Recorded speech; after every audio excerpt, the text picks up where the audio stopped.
ഇത് മാനാണോ കാട്ടുപോത്താണോ? പറയുന്നവർക്കൊരു സമ്മാനം കൊടുക്കണം. അതെ, മാനായിരിക്കും അല്ലേ?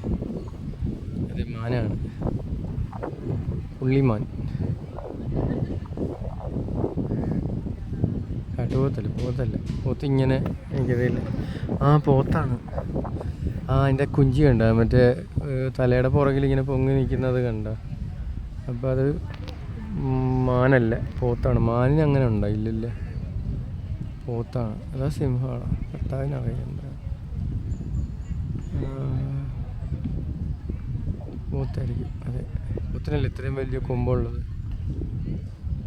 അല്ലേ? കണ്ട ഇവിടെന്താ എഴുതി വെച്ചിട്ടുണ്ട്? എന്താ നോക്കാല്ലേ?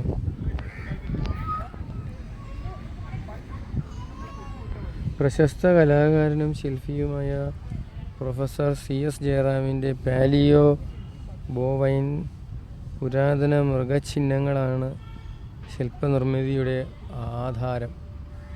പുരാതന മൃഗചിഹ്നങ്ങൾ. ഇതിനകത്ത് എന്ത് ചിഹ്നം ഉപയോഗിച്ചത്? അദ്ദേഹത്തിനറിയാം. Palaeo bovine professor Jayaram. പേര് കേട്ട കണ്ടൊക്കെ നല്ല രസമാണ്. വൈനൊക്കെ ഉണ്ട്, ടച്ചിങ്സൊക്കെ തോന്നും. പക്ഷേ എല്ലാം വെറുതെയാണ്. എന്തായാലും ഇത് കുത്തുന്നതിന് മുമ്പ് നമുക്ക് ഇവിടുന്ന് പോവാം.